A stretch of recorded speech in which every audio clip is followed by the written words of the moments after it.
going, everyone? Great to see you. My name's Thomas Stewart, and this is Stew at Night. Tonight we have a very special guest. Her name is Margaret Atwood. Ladies and gentlemen, tonight we have a very exciting guest. She's well known in the literary world, but she happens to be a close friend of mine. Please welcome Margaret Atwood. Hi, everybody. Here. Welcome, Margaret. Thank you, Thomas. How are you doing tonight? I'm doing excellent. This is the first interview I've done in a long time, so I'm feeling a little nervous, but I'm glad it's with you. It's great. So nice to see you. Tell me, do you have any exciting plans for this year? Well, I'm very excited that my show has been uploaded onto Netflix. I wrote The Handmaid's Tale a long time ago, and Bruce Miller really made it his own and brought it alive, and he did an excellent job. And I'm hoping you guys are all watching because those are my plans for this year because I'm working on the next season of that. I love the book and the movie as well. A true masterpiece. Thank you. So, we're going to start our night off with a little segment of Tell All or Drink All. Haven't you seen my show? Of course I've seen it. I just haven't seen anyone play this game before. What is it? Alright, Margaret. So I'll tell you the rules. I'm going to ask you a series of questions. Nothing too bad. Okay. You're going to answer. If you're not comfortable answering, you're going to have to drink what's in the cup. Well, as you can see tonight, we got some pickle juice and some horseradish. Hopefully the questions aren't too bad. Don't worry, they start off easy, Margaret. So where were you born? I was born in Ottawa, Canada. When's your birthday? I am born on November 18th. And? What do you mean, and? You know. Like the year? Let me smell how bad this drink is. Okay, fine. 1939. Okay. And where did you grow up? Well, I grew up all over. My dad was a type of scientist, so he traveled a lot, and we traveled with him. So I grew up in Northern Ontario and Toronto as well. Where'd you go to college? That is an interesting question because I went to college at a few different places. I went to Victoria College, then I ended up in the College of Toronto, and then I ended up in Harvard. That's where I got my PhD. Fancy. Thank you. So tell me, was the narrator surfacing you? Uh-oh. I don't know if I can share that. You might have our first drink tonight, everyone.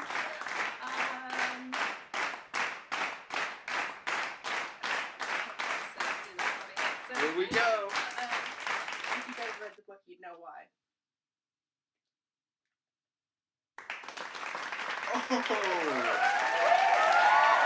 Oh. How did that so taste? Bitter. Oh my gosh. I have some water after that.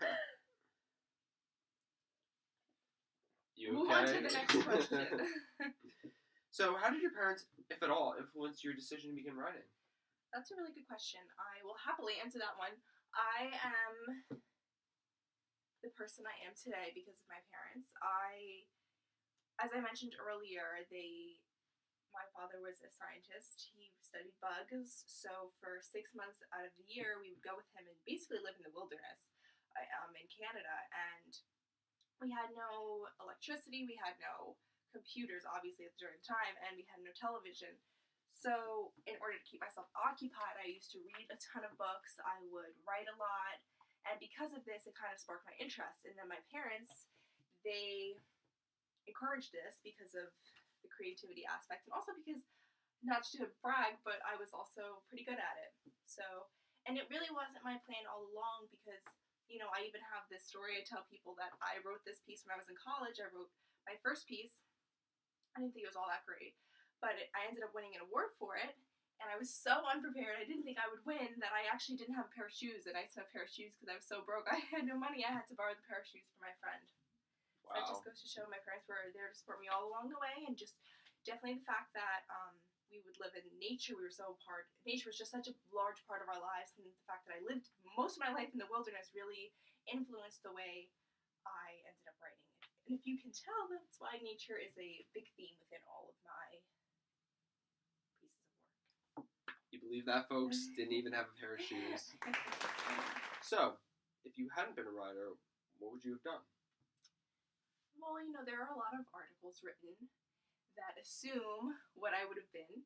And, some of them are right. Like, as I explained, there are a lot of biographies written about me. There's a lot of different books written about me. And I'm kind of a mystery because I don't do so many interviews. And, I don't like to talk much about my private life.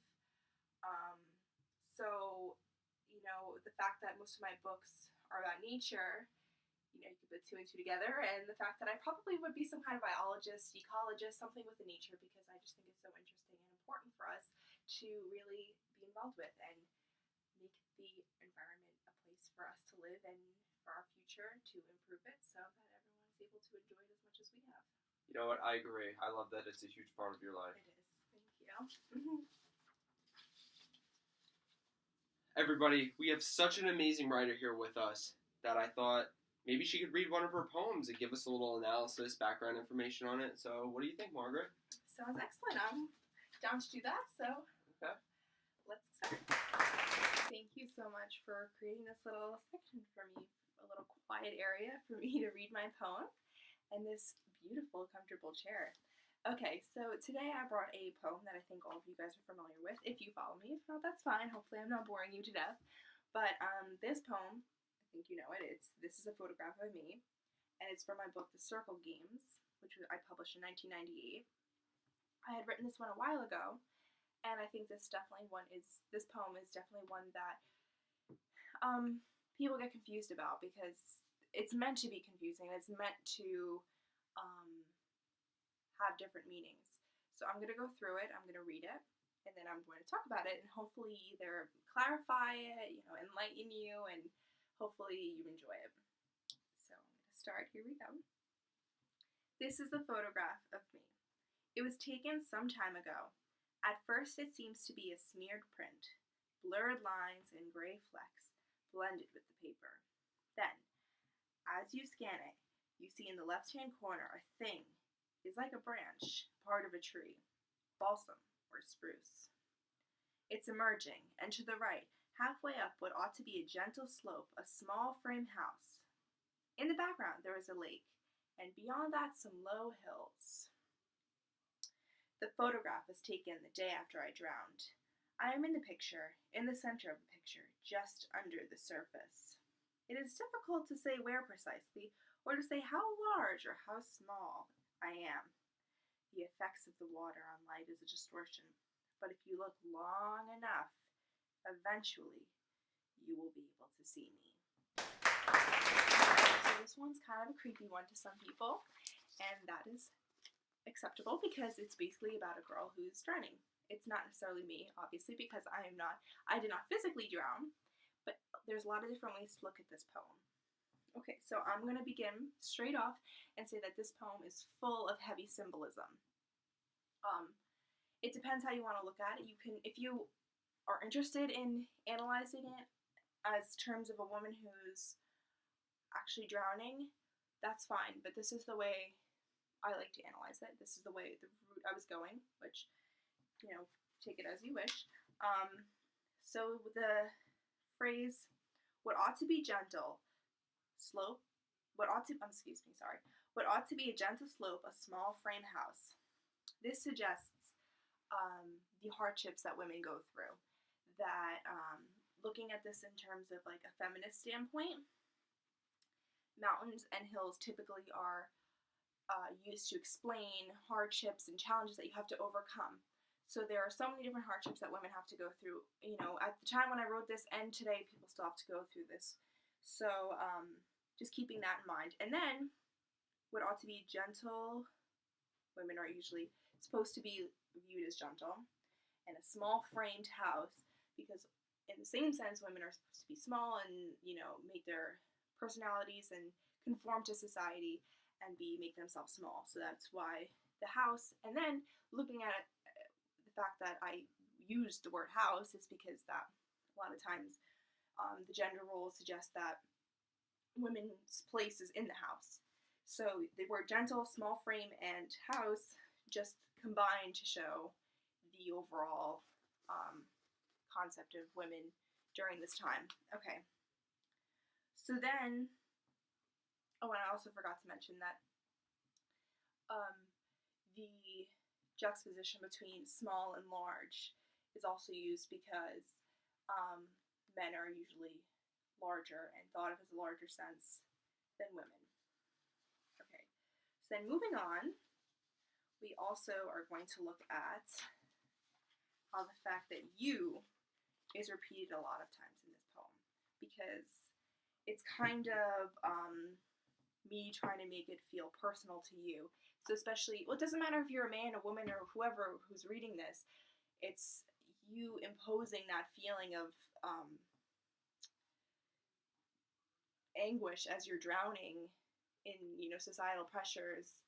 And, when I use the word you, I want you to be like, that's me. I'm feeling these societal pressures and I'm not really sure how to escape, which would hopefully prompt you to find a way to feel like you're less trapped. But let's just say you're a man and you're reading it and you're like, you, and you're hearing you, and it's like, I don't have this problem. It's not really affecting me. But you can read that and feel like, oh, well, this is what my mother's going through. This is what my girlfriend's going through. This is what my sister's going through. Maybe I should probably care more. So I'm hoping that that kind of opens your eyes to that. And so looking at a different part of the poem in relation to men, there's a part of the poem that says, a branch, part of a tree. That's when I say balsam, that kind of thing. A lot of times, at least when I first wrote this, it's changing now, but women were thought to just live off of men. That they lived at the home, which I mentioned earlier, and their job was just to provide for their children and their husbands, and the financial aspect was left up to the man. So when I say branching off the tree, the women are no longer supposed to, or, you can do whatever you want, but women are less thriving off the men, and they are branching off. They are becoming their own people, their own, having their own careers, and they're no longer just a little branch on someone's tree. They're branching themselves out, and they are having their own careers. So the last thing I have to say is that the quote at the end, if you look long enough, eventually you will see me. So this is going to show that the narrator is, as I mentioned, a woman. This woman, she feels that eventually her spirit will resurface. If you look hard enough within yourself, you will be able to reflect, you will be able to fix, and you will be able to help and overcome these standards. And by doing this, you will set yourself free. And hopefully this woman in the poem will be able to do the same for herself. So she will resurface along with every other woman who eventually become enlightened by their successes and in their happiness in their own lives. And they will rise above the injustices, and the injustices are the water in which the woman is drowning under. And she will rise above that, and eventually she will become seen, and she will be recognized for who she is, and not because of the fact that she took care of a home, or she has a husband, or she has children. She'll be recognized for her own self.